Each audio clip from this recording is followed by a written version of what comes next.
Hey, Morning. Hey, there we are. I was wondering if we are going to have sound. We got sound. yes, Hopefully you we've can got hear us. sound. Uh, Pop's right up by the microphone. I I'm going to move that over to. There I we go. want to welcome you to the upper room on this Veterans Day. Oh, it is Veterans It's Day, isn't it? Veterans Wow. Day, Man, I'm sorry. and I remember my father talking to me about the surrender and the treaty, the armistice. This treaty was signed at the 11th month, 11th day, the 11th hour. Really? Yeah, World War II? one. World War One. So Uh-huh. we celebrate Veterans Day on World War One's Well, armistice. I think I'm not real sure. Hmm. I may have fouled that up. What year Maybe I was it? What didn't year was it? listen. 11/11 what? It'd been 1917. So that would have been World War One. Yeah, Yeah, yeah. I'm pretty sure. But I'm sure that Veterans Day used to be called when I was in school. When I was in school, they had Armistice Day. It was called Armistice Oh yeah. Day. Well, that's yeah. I think we probably adapted it for a lot more wars since I'm sure 1917. that we did. Yeah, yeah. Yeah, That was the war to end all wars. yeah, yeah. You know, I was I get was the Battle of Verdun was in that one, wasn't it? In World War One, the Battle of Verdun. I can't remember. Man, that was a vicious conflict. I know it was World War One because they had the trench warfare and Trent, everything. yeah. Yeah, and so Mm. just too many people dying and just it was a slaughterhouse. It was terrible, and so you know, man, it's been a rough century, 2 centuries Yeah. for humanity. Well, there has been very few days of peace in for humanity since the beginning, Yeah, yeah. because we are a prideful, violent people. Incidentally, that moves right into the battlefield of your holidays, and The war to end all the wars. war to end all wars.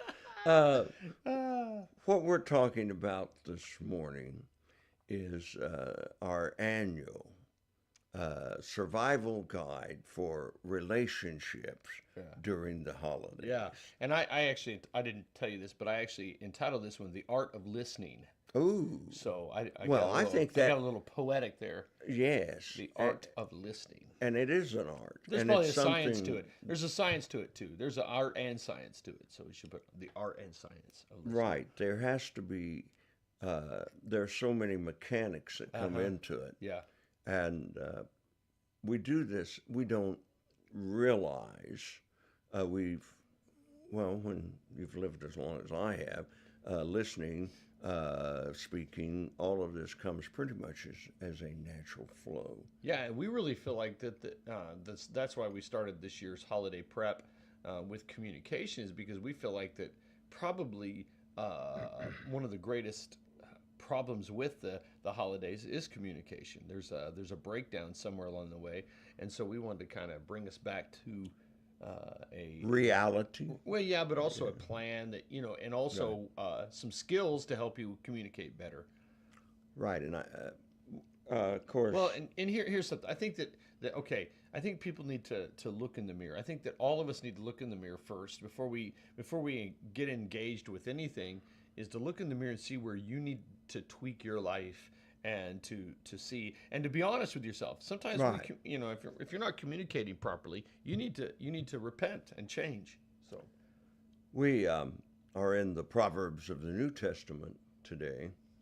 Again, we kind of moved around it, danced around it last time, but James 1:19 says, "So then, my beloved brethren, let every man be swift to hear, slow to speak, slow to wrath, for the wrath of man does not produce the righteousness of God." and that's powerful. Isn't that powerful? I think this is incredible personal de-escalation of your own soul is listening. That's the first step to listening to de-escalate. I don't think people are listening, and I think that's where we're going to start off this morning. We're going to talk about our the dearth of listening or the problem that we just don't listen. Right. And Is that what you want to do? yes, Okay. sounds good. Okay. Uh, kind of in our pre-talk, we were talking about the different barriers to listening, and we don't want to be too psychological. We don't want to be too mechanical. We want to give. Here we are. We talked about everyone wanting to give their opinion Yeah. and their advice. And what are we doing today? We're giving advice. But there is a compulsion. There's a compulsion to express. I think that more than I've ever seen in my life. You know, with the advent of social media and blogs and what we're doing here, podcasting, people like to hear opinions today. Frankly, they do. yes, and because of Well, that, okay, speak them. and because of that, we have to be careful of what we say because people may think that we're experts. Yeah, we're not experts. We're not experts. Although we've been doing it a while, and communication is kind of our gig. But you know, you have a Yeah, it is. right. So I saw somebody the other day talking about that they didn't feel like they had a voice. They felt like they were unheard, and I feel like that is a problem in our society, that people want to be heard. They want their voice out there, and so they want. And I think they equate voice with validation. Yes, If I get to definitely. speak, then I'm a human. Right. And if I am dampered, then I question whether am I respected? Yeah. Do I have value? Is Yeah. there any worth in my life if people do not respect my right to speak? Yeah, and right my to speak. opinion? Yeah, you know, was it Descartes who said, "I think, therefore I am"? Yeah. Right. Well, I think Right. in our generation we could say, "I speak, therefore I am." You know what I mean? So what happens is if you don't have a vehicle to be heard, you don't exist. Right. And because of philosophical. the dearth, there's so much Yeah. of what's out here, we have to be discriminating in what we pick to hear Yeah. Yeah. because there's a lot of it's just nothing more than trash. Yeah, well, and you know, I mean, there is it's a wordy world. I think Brennan Manning talked about that, or was it Thomas Merton that said you basically read the billboards. You basically look at I mean, there's words everywhere. You Yes. drive down the road, it's a wordy world. Yeah, it is. Everybody wants to get in their little message. Right. And this all moves into what is going to happen on Thanksgiving. Yeah. When you sit across the table or you're and eating. Eating is the place where there is intimacy. When Yeah. we are around the table eating, there is intimacy. And a lot of people are going to be talking. Mm-hmm. And now there's going to be a lot of background Oh, yeah, noise. absolutely, absolutely. You may only be able to speak to that one that is near you. Mm-hmm. When I go to the table, I do not expect to be doing a lecture. Yeah. I expect to join in a conversation. Yeah. Conversation means that one or more people, or two or more people are talking. Yeah. And conversation is the root of communication. But so much today is lecture. Yeah. I want to be heard, and I want to be the only one heard. Yeah. Hmm. Yeah, and a lot of it, you know, we have ideas that we want people to hear. You know, we want to communicate ideas to people. Perhaps, you know, even to impress somebody or to engage with somebody on a philosophical or theological or just you know, entertainment level. You know what I mean? Where you've watched a movie and you want people to listen to your synopsis of this movie. You know, and I think that you get jammed up into a bunch of people wanting to engage in their favorite topics or things they're interested in. Right. You know what I mean? Ted Harris wrote a book called You're Okay, I'm Okay, which I hated the title because he had some really good thoughts about cross communication. Yeah. And that the more people you get, the more cross communication Absolutely, you have, absolutely. and the inability to process that many Yeah. conversations at once when you're trying to. You want to hear, Yeah. you want to be respectful, but again, there is so much coming upon you. We were talking in dementia support group last night I missed about about why there are reactions. We were talking about behaviors, and overload Yeah. is a great trigger for people with dementia. Yeah. They just get overloaded. There's just too much going on, and sometimes I think even for us who I guess are normal, we're going to have communication information overload. Absolutely. Yeah, and there, I think another thing I want to add on top of that is the interest level, because I think that there are some people that you are interested in certain topics, and so you can engage with somebody as long as they're staying in that wheelhouse. One thing that I've always and I think I got from you, and I think that is a great task, is as a preacher, we have to be all things to all men. So we have to be engaged in a plethora of Right. of interests. You know what I mean? Where you're talking to a farmer about his hay crop, and you have to be engaged as a minister. And so I think what we have learned, and I learned from you, and that's where I played out, is that you're interested in somebody else as much as you're interested in the things you're interested in. Does that make sense? Right. And And we to- expect that from a pastor, don't we? right. Yeah. Right. And we ought to, all of us ought to be able to engage on that level with whoever we Yeah. come upon. Yeah. Paul said, "I become all things Yeah, to that's- all yeah. Yeah. to men that I might win some. All Yeah. things to." Yeah, yeah. And I found myself in a Sunday morning. It was a few weeks ago. I was talking to one farmer about his soybean crop, talking to another one about boxing, talking to another one about theology, and so I think that if you could learn the art of getting interested in things that people are interested in. Right. You know what I mean, and even faking it. There's been many a times when not faking like the interest, but faking that that you really care about this. Where maybe you don't, but you love that person, you love the speaker so much, you're going to be engaged. Yeah, and that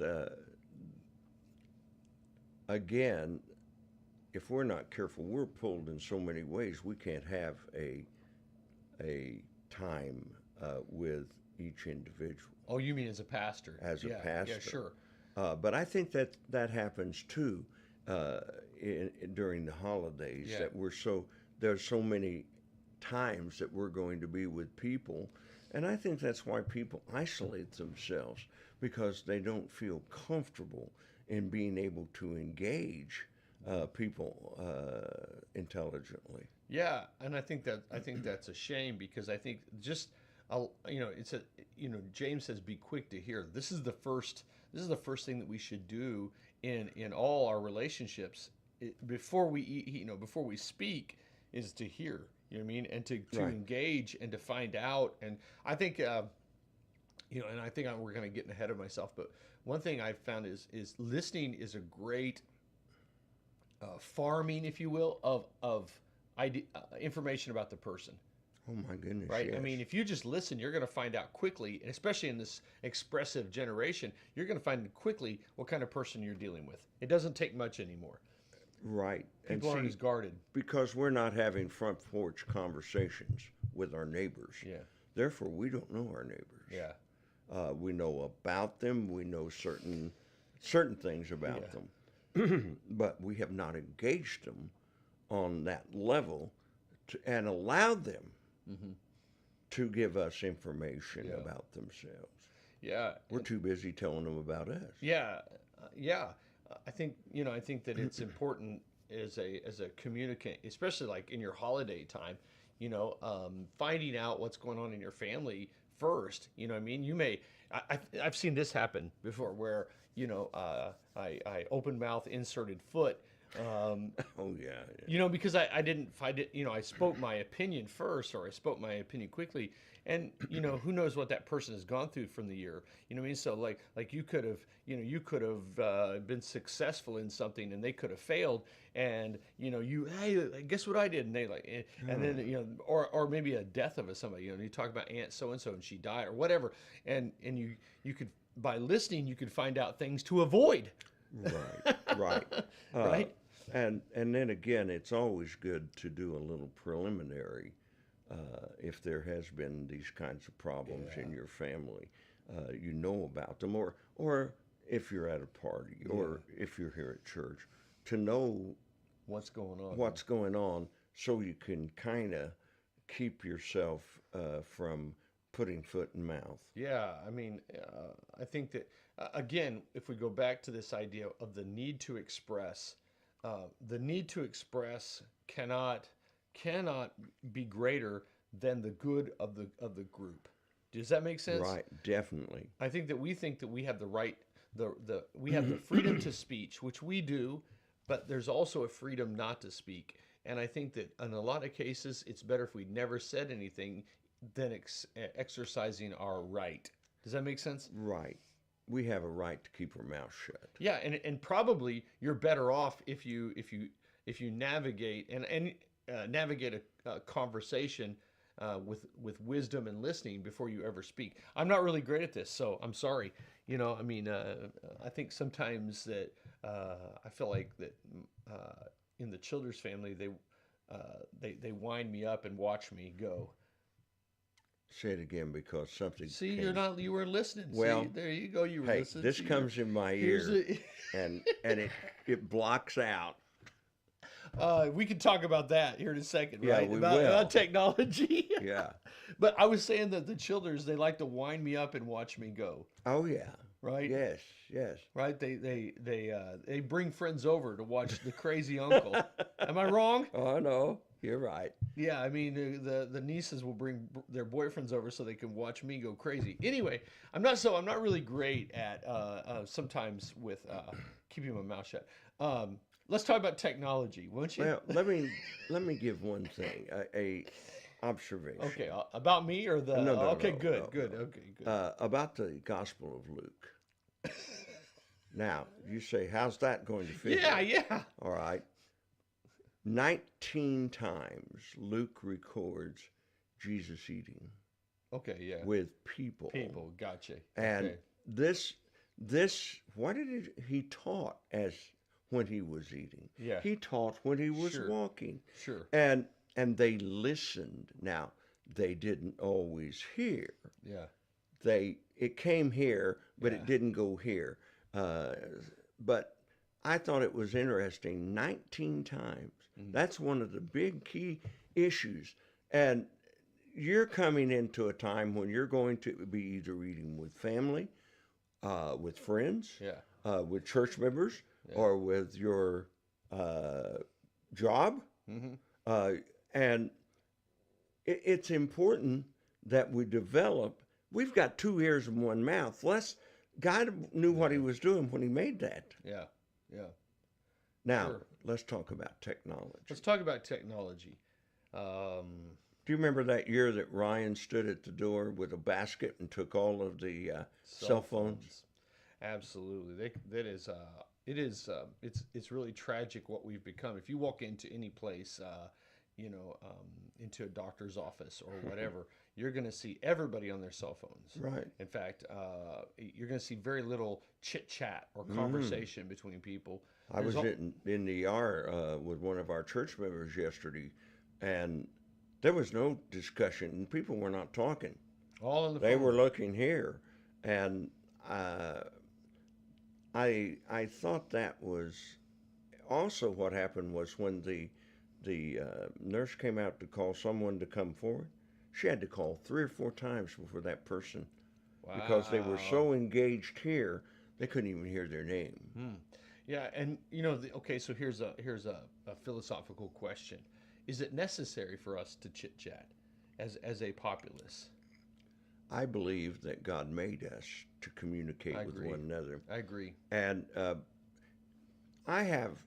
when He put Adam and Eve in the garden, He did it with the one thing and that was to have a relationship. He walked in the cool of the Sure. evening Sure. with them. Jesus, I believe, the pre-incarnate Christ walked with them. He taught them, and he wanted a relationship with people, and he designed us to have relationships with one another. And the problem today is the depth of our relationships are shallow because we do not go down I into agree. one another. Yeah, I agree. And I think what has happened is we have turned to our conversations revolve around people rather than ideas. Oh, Because we don't have any ideas, what do we have left? We have talking about people. I saw Denzel Washington said in one of his commencement messages, he said, "Small minds talk about people. right. Large minds talk about ideas." And I think that we've reduced our ideas to politics, sports, pop culture, entertainment, and so we don't talk about ideas anymore with people because they're so inflammatory. So what do we talk about? We talk about people.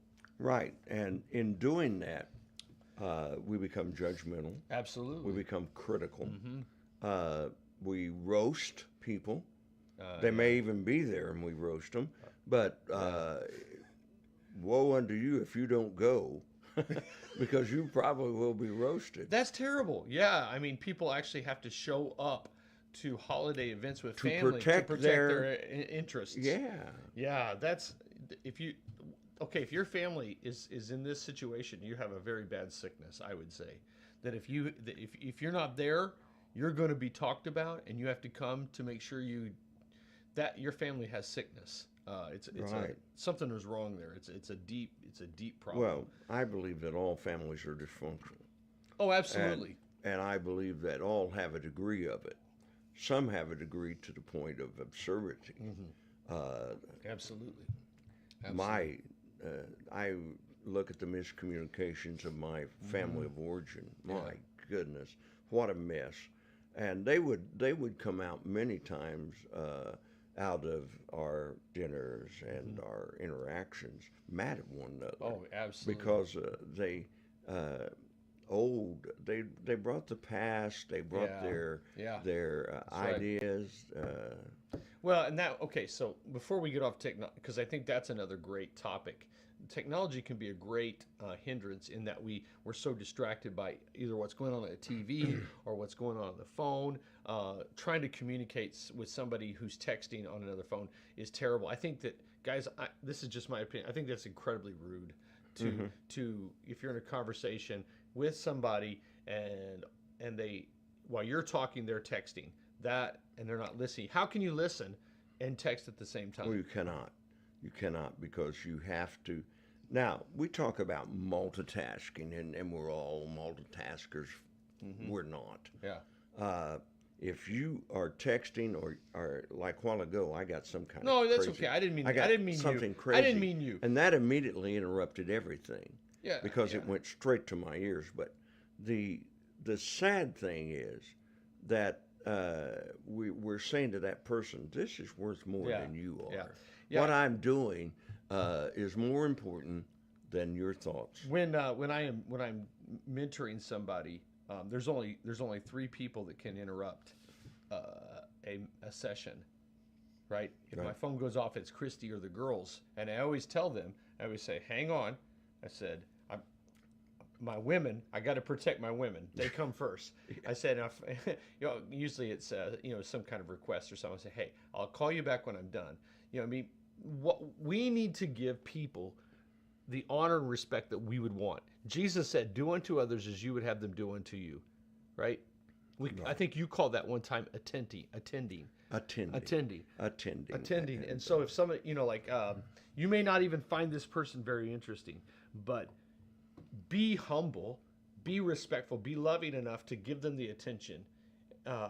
And you may try to find some way out of it. At least be respectful trying to find some way out of it. Does that make sense? That's right. If you want to get out of a conversation, listen to don't cut them off or leave them, because that is a worldly way. It's not the Christ way of handling somebody that may irritate you. Plus, be humble. The tinning, tinning was a concept of marriage enrichment. And we would do kneecap sessions where have husband and wife looking at kneecaps together, two chairs, and looking at each other, looking in their eyes, looking at their mouth. Yeah. Because you can, that way you're attending. Yeah. If you look away, your attending stops. Yeah. And so we tried to teach them in those weekends to get two chairs, set them down, turn everything off, sit there, look at one another, and have a conversation. Yeah. And now, did they do? I don't know. But the idea is that you always are looking at that person, look at their eyes. I have to look because I read lips. Yeah. Which is part of my hearing. Well, but that's not. I mean, that's not a bad thing. I mean, you're in a position that you have to really work hard to get the message. And I think okay, here, let's do this. Let's get into this because I think this is important. I think that we hear through filters. Oh, I know we do. Yes. Right. So let's talk about the filter aspect because I feel like that this is in order for you to have the art and science of listening, you've got to listen to the words people are saying, and you've got to let them speak, even if they are even if they're not speaking the truth. Look past take people at their word. That's what I'm trying to say. Yeah. When I was this last week, my great grandkids had History Week, and they did presentations, and I went to the presentation, and I looked up as we got in the classroom, and there were rules for speakers. Yeah. Eye contact. Nice. Sit still. Don't move your hands. There were 5 different things, and I can't remember them all. Pay attention. But the one that hit me was, look at the speaker. Keep your mouth shut. I think that's awesome. And now this is a 5th grade class. Yeah. And they're teaching there the rules of listening. I think that's powerful. But see, what we do is we have so many, especially when it comes to family. We can't do those rules in a family. I mean, it'd be wonderful if we walk in. Well, in a classroom, at church. Yeah. It would be good to. I try to engage any speaker that I'm. Yeah, you do. I try to give feedback through facial expression, etc. But you don't have there's not these official rules on the wall on Christmas. You know what I mean? No. And unless maybe nanny should do that. Put your phone away, pay attention. But okay, so we walk into a family situation where these rules, and there's so many dynamics that play out in a relational things like with brothers and sisters, parents and children, uncles and aunts, and you have all these diverse kind of plays being like a stage. Everybody's playing a play, and everybody's got a part to play. And so you come in, and it's hard to listen when you have so many emotions. Like if your father, you feel like your father neglected you, and so you're angry at him, and he likes brother better than you, and so you can't. You know what I mean? These little games we play. And it's impossible to hear if you don't got that wax out of your ear. You do not realize how much background noise there is when you get more than 2 people together. Yeah. Here at church and at home when we're having a meal, pretty much I am restricted because of the background noise. It's so intense. And others that it can hear, this is not a problem. Yeah. But to the person that cannot hear, you hear more background noise than you actually hear speech. Okay. And so you don't engage because you're not sure you're in the conversation. Gotcha. You draw back. Yeah. And they may take that as you're doing caring, or that you're not interested, Gotcha. that you don't love them. Uh-huh. But it could very well be that there's so much going on that you're not processing, that you're afraid to Okay, so you're looking at it. express. Yeah, gotcha. So you're looking at from a sensory perspective. Definitely. Yeah. Okay. Okay. Yeah. Because in a nice situation, I get 71% Yeah. of what's being Yeah. said. In a bad situation, Yeah. 32% of what's being said. Gotcha. Yeah. So makes a difference. Yeah. But again, that comes back to it's not going to be optimum conditions Yeah. in your gatherings. Gotcha. It's not going to be everybody's going to sit and let you speak, and they're going to be quiet, or not one person at a time is going to speak. There's going to be all kinds of communication and emotions and everything that you bring into it, and this is where you begin to listen to James, and you begin to seek out, Lord, help me to be a good listener and be slow to speak. Yeah. But, okay. So that. Yeah. I mean, okay. So let's say that you have not the sensory issues, but the interpersonal issues. Okay. Because sensory issues may be the fact of that you may just grab somebody that you want to talk to alone and Yes. pull them aside. Right. I wish that was I wish that was the same simplicity for someone who has a deeper interpersonal problem. You know what I Yeah. mean? Okay. Right. So how do we get past? I mean, be quick to hear, but wrestling with the past with somebody and things like that, it's not that simple. You can't No, just it's say, not. okay, yeah. So what are some some advice? You were talking filters, and we do have filters. And if you put your fingers in your ears, you can't hear. Yeah, sure. And these filters sometimes are detriments to your hearing. I agree. Yeah. You may have the best hearing in all the world, but there is a difference in hearing and hearing. Jesus said it, if you have ears Hear. to hear, let him hear. Yeah. Problem is, we hear it, but we don't deal with it because of a filter. So, yeah, and I think that one thing I'm trying to do in my life is take people at their word. Now the problem is that hearing is not just the audio No, function. Right. Because you have, the person who's speaking. We talked about this last week. Facial cues, body language. Somebody that looks like they're ticked off. It's hard for you to say when you say, "Are you mad?" and they say no. It's hard for you to trust that Right. communication. So Right. there's a responsibility from the hearer and the listener to speak truth. right. And to hear truth. And so, if I come in and you're looking upset and I say what's wrong and you say nothing, there's a suspicion in my mind about you, right? Telling me yeah. the truth. Yeah. And that may be true, very Right. true. But I think we should start holding people accountable by saying, "Oh, okay." And if they're mad, that's on them. Right. Again, see, this is the thing. We've been lied to so much. It's another filter. Is we are going to filter what people are saying, and we're going to make a judgment Yeah. call. Is that the truth or is that a lie? Yeah. And we've been lied to, perhaps by that person.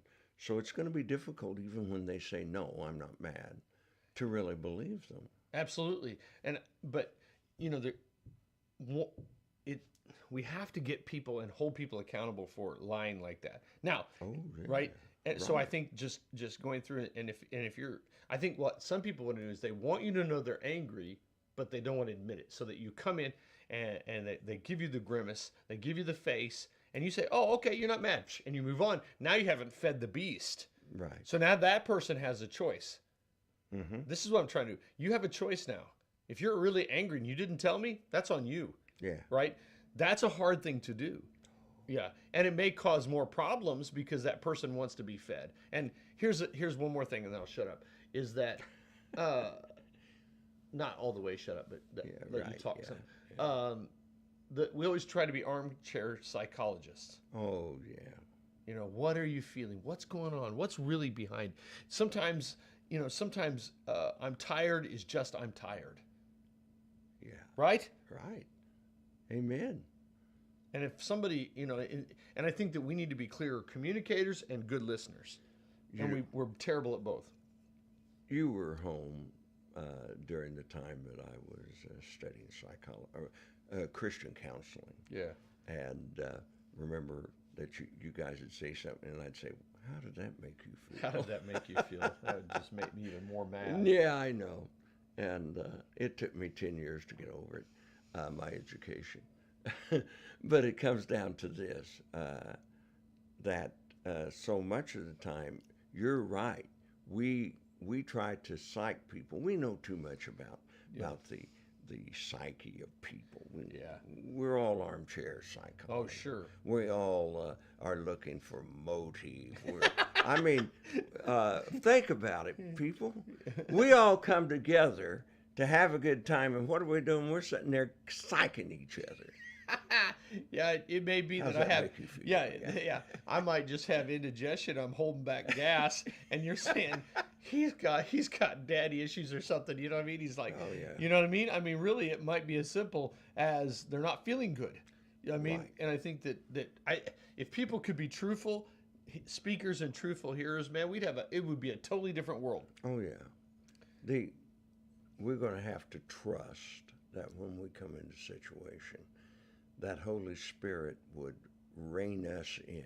Oh, I can't rein in the other person to try to bring them under bridle. Yeah, Is only going to make things worse. yeah, I I don't need to be diagnosing people, yeah, and I don't need to be trying to rein them in. I have enough trouble reining me in. Holy Spirit has to work through me I want to hear with Holy Spirit, you hear for me. yeah. The issue is if we don't allow that to happen, if we don't say, Holy Spirit, I don't necessarily need the truth. I just need you to control me. If we don't, and we start armchairing people with on the couch, it's gonna come back about us some way. We're gonna make it about us because Right. we're incurably self-centered, right? Yeah. And so you're gonna get angry. That's what James is saying. Be quick to hear, slow to speak, slow to get angry. If you're doing somebody else's talking for them, it's going to come back where they're something against you, and you're going to get mad, and you're going to react, and they're going to react, and you're going to react, and they're going to react, and it escalates. It always escalates. It escalates and then it draws others in. Mm-hmm. Mm-hmm. And Yeah. they widen the offense. My mother would feel offended at one of the relatives, and she'd call her sister, and she would widen that, and it would get, I wanted to say, and never did, and ought to have, with love and kindness, said to them, "Don't talk about this. Yeah.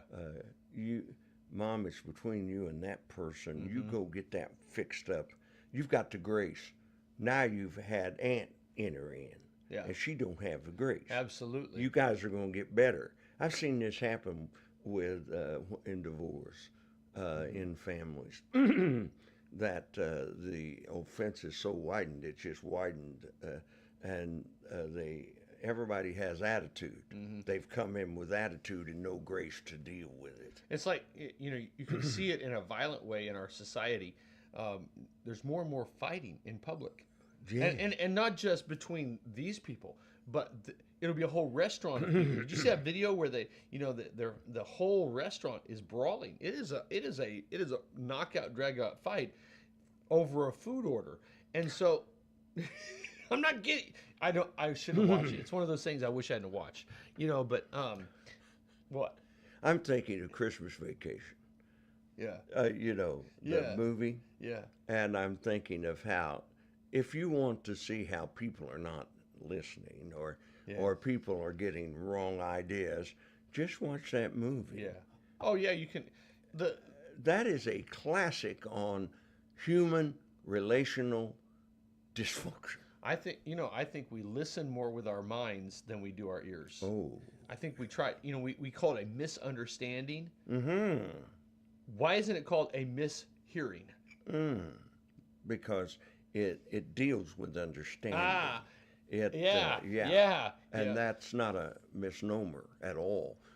When we hear, we hear with our ears. The mechanics puts it right up here Yeah.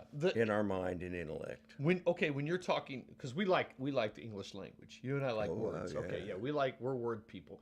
Okay, when there is a misunderstanding on the speaking, it is misspoke. Mm-hmm.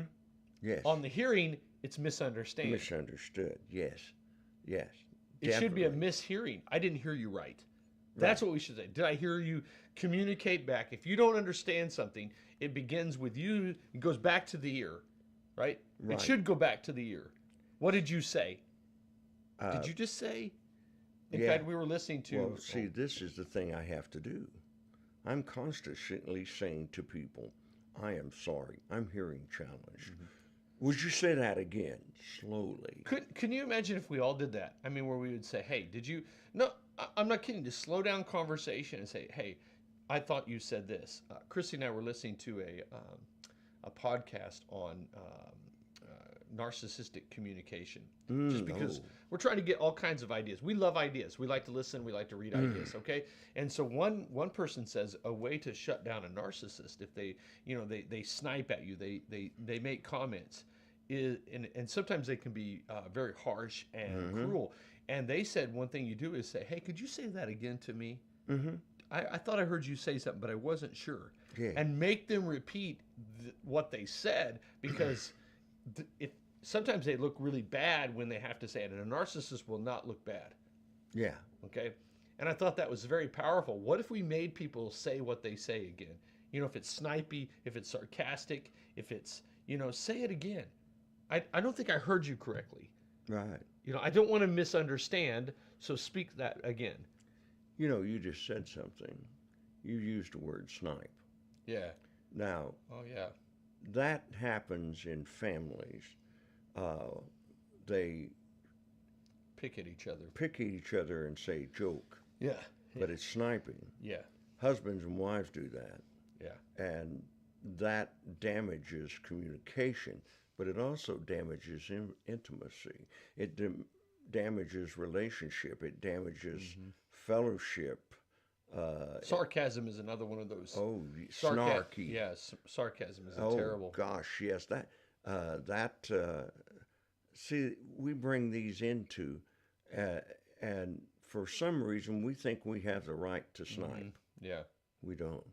Yeah. And That's hurtful. yeah, and as a hearer, okay, so you just brought up something that we have to broach. How do you respond to snipe? How do you respond to snarky sarcasm? As a hearer, we would say as a speaker, don't do it. Bethel and I roast each other all the time. But it's never malicious. Do you know what I mean? There's no history between us, but there might be. So anyway, that's Well, let me say this.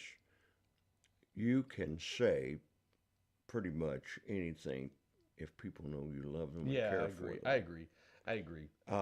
But you Sniping don't and take sarcasm it to are the degree mean. where it is damaging Yeah. their personhood. Sure.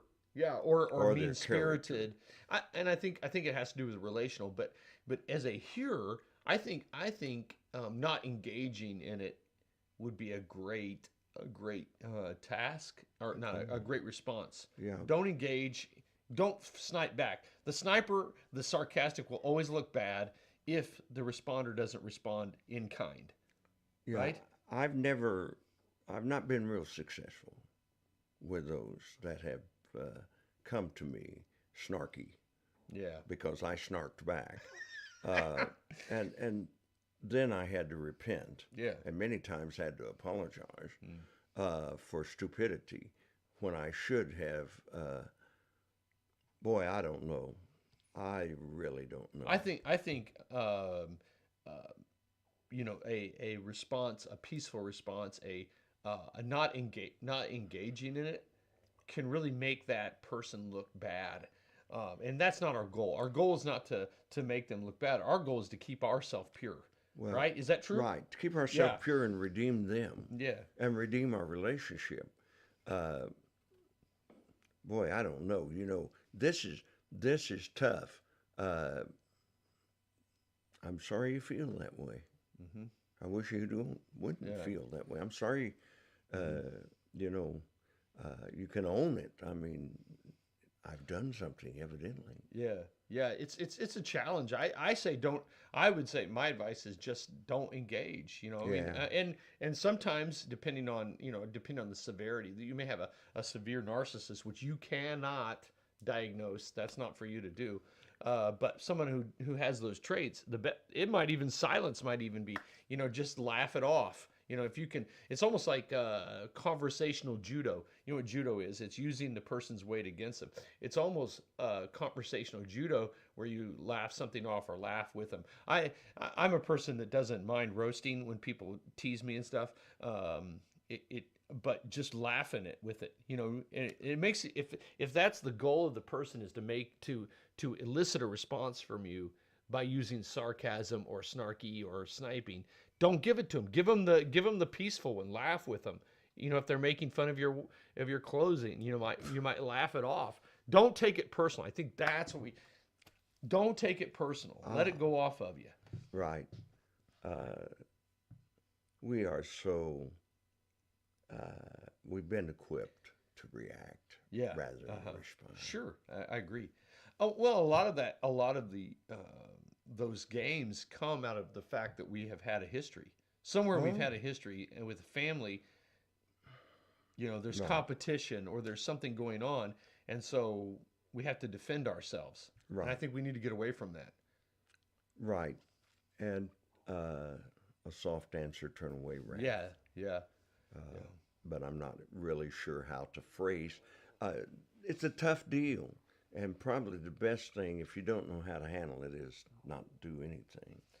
Yeah, I think, and of course, hopefully we're talking to Christian people and non-Christian people alike, but the Christian response is to be quick to hear and let the Spirit deal with that person, and not, Yeah, what I mean, and even pre-prayer can really help, where you have a sarcastic relative, and you just already started praying, already yeah, started the pre-work.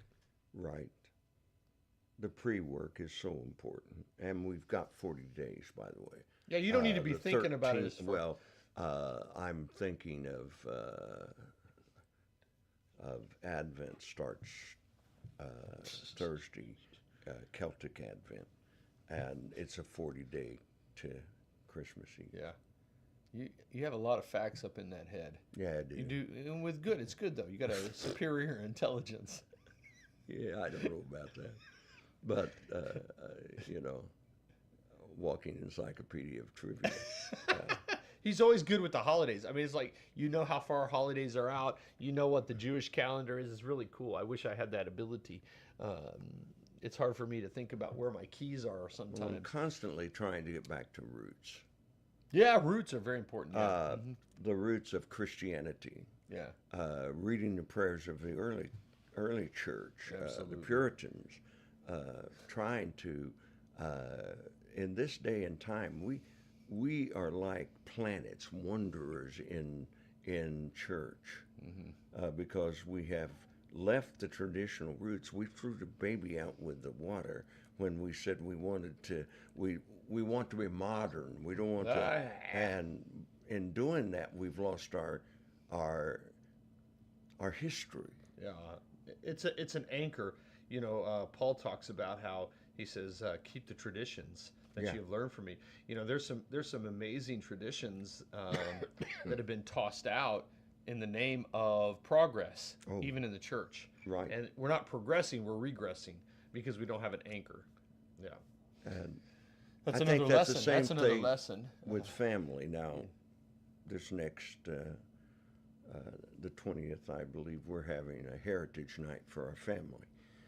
We're going to, for the younger ones. Hmm.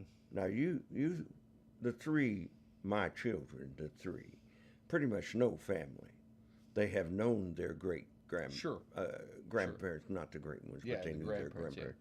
And what we're going to try to do is tie in our family history, because our family history is who we are. Yeah, yeah. They have made us who we are today. Yeah, and I'm going to say something that it's probably kind of it might be borderline kind of controversial, but white Americans don't like I mean like Italians, Jews, Irish people who have a deep connection to their past. Uh, blacks, Asians. They all have a great sense of their heritage. White like us, Americans, generational Americans, we don't have that same connection. Right. Do you know what I mean? I mean, it's sad, that we have left the past for the future, and I think that's great. We're doing that. That's my point. I think That's my point. My point wasn't to get off into racism, but sim- racial things. we have the great melting pot. We have assimilated, but that does not mean that I still cannot think of my Irish, Sure. Dutch heritage, yeah, and absolutely. my, in looking back in genealogy and finding my great grandparents, which even my great great grandparents has been a marvelous thing for me, and to understand where they were and who they were. I don't know a whole lot about them, but it's given me a sense of continuity. There, Francis Schaeffer wrote a book about the continuity of biblical history in the book of Joshua. The people had lost their Jewishness in Egypt, Yeah. but when they came out into, they restored They it in the reclaimed book of Joshua. That's awesome. And so I think again that if we are wonders, we come together as individuals, but we have a common ancestry in our family, and we have a common Christ, Yeah. and that ought to. I wish it would rein in a lot of our junk. Yeah, that should be, we're majoring on minors, and I think that's another problem of our communication. It's a good segue into that, is that because we don't have majors, we focus on minors. Yeah, I mean, definitely. where blood used to be something, your blood can, it used to be, you got over these things because that was who your family. I'm not saying that it was perfect. I'm just saying that we need to get back to the majors and quit majoring on the minors. There was a time when we were not as mobile, and I think we were in community as families. We didn't have family 2,000 miles away. Yeah. We were all here, and I think that gave a continuity to our intimacy and our relationships. And well, I think it also contributed to the wars and the quarrels. Okay. Because we had too much together. Okay. Yeah, and these ties that we have are greater than our differences. Oh, yeah. And I think that anymore you see a lot of families cutting each other off, and this side doesn't like that, and that's not a new thing. I'm not saying that's a new thing, but there's no, because we've gotten away from the continuity issues because of the communication is destroyed. Yes. Communication can be a symptom of a terrible communion problem. Yeah. Right. Oh, yeah. Right. Definitely. And so I think that communion, where you love, sacrifice, humility. We didn't talk about humility. I think humility is so powerful and so important, that I'm humble enough where I can listen to anybody. I'm not saying I am. I'm saying I need to be that way. You know what I mean? Where I'm humble enough and deferred enough to listen to you, not because you have something important to say, but because I'm humble enough to listen. Does that make sense? Definitely. We have to submit to one another. Yeah. We do that in church. We do it in family. Scripture says, think of others better than Yeah. you Esteem others prefer better. them. Yeah. Yeah. Yeah. And so much of the time, we all have our agendas, we have our motives, we have trash, we bring it into relationships. And is there any wonder that we have relationship problems, Yeah. that we have communication problems? And I think superiority complexes are terrible. Like, I'm better than this person, therefore they don't have the same value of listening. And guys, you got to. That is so pompous. That is arrogant. You know, I told congregation here on Wednesday night. I said, pride is a satanic um, out fruit. Yeah, He, it's the one that what he was, Satan was. yeah, To be prideful is to be satanic. And I think that if you are too prideful to listen to a family member who may not be at the same status you are, then you need to repent. And it would be a good exercise to go this Christmas or this Thanksgiving. Here's an assignment. Go to the person that nobody wants to listen to and sit and talk with them. right. Yes, yes, Huh? right. That is wonderful.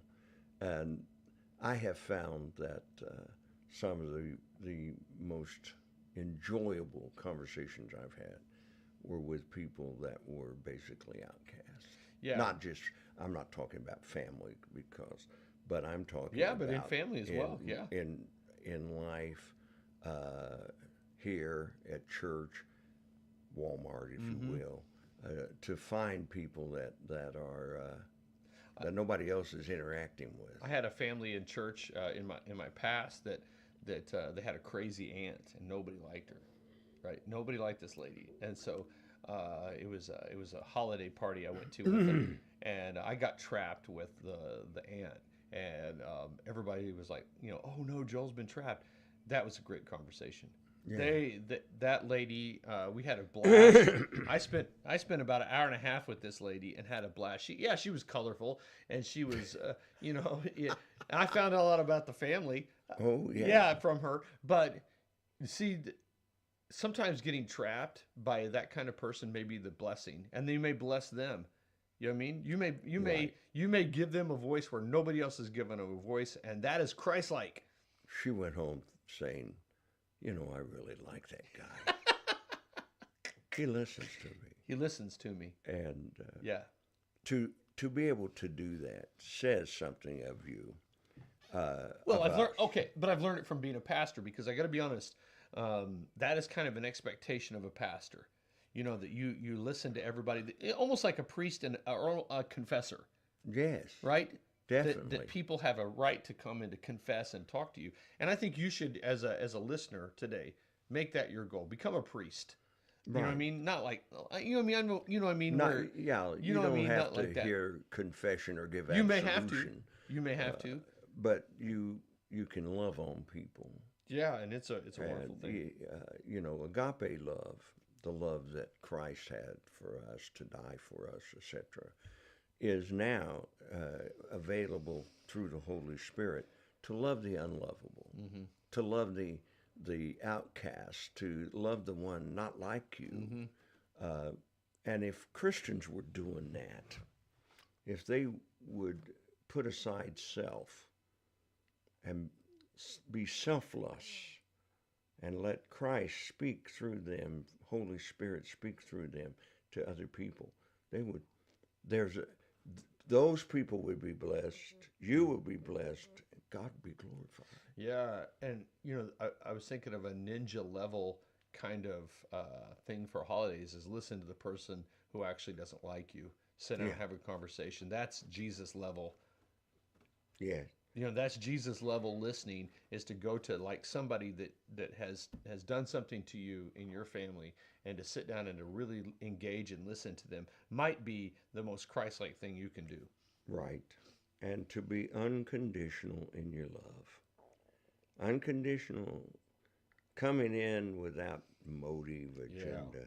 Yeah. I agree. Go and ask the Lord to help you to love the unlovable. Yeah. Humble yourself enough to listen to somebody, and you may find out some stuff you didn't know before. You may find out some juicy tidbits. And there's a very good chance that you might win somebody, not only to yourself, but to the Master.